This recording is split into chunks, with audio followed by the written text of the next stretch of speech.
Hi అండి, welcome to mass kitchen. ఈరోజు చాలా సింపుల్ స్నాక్ అండి, అటుకుల మిక్చర్. చూడండి, ఇవి జొన్న అటుకులండి. చాలా పలుచగా ఉన్నాయి. ఇవి లేకపోతే మామూలు అటుకులతో అయినా చేసుకోవచ్చు.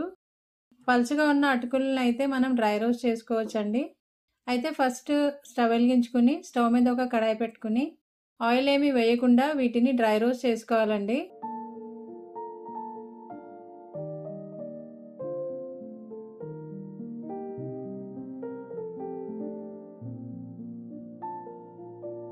రెండు నిమిషాలు ఇలా ఫ్రై చేసుకుంటే చూడండి ఎంత క్రిస్పీగా ఉన్నాయో. ఇలా క్రిస్పీ అయ్యే వరకు ఫ్రై చేసుకోవాలి. ఇప్పుడు చూడండి, ఇవి ఫ్రై అయిపోయినాయి అండి. ఇప్పుడు వీటిని ఒక ప్లేట్లో వేసుకోవాలి.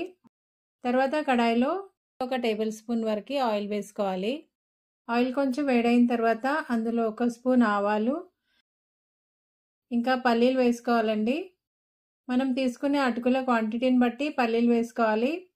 తర్వాత పుట్నాల పప్పు కూడా వేసుకోవాలండి, అంటే వేయించిన శనగపప్పు. ఈ రెండింటిని వేయించుకోవాలండి.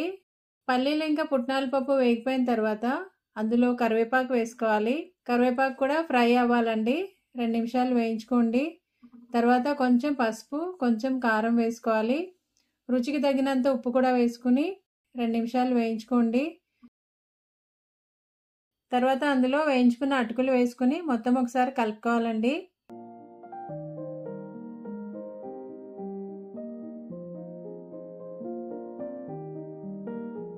ఇదంతా మిక్స్ అయిపోయిన తర్వాత కొంచెం షుగర్ పౌడర్ వేసుకుని మొత్తం ఒకసారి కలుపుకోవాలండి.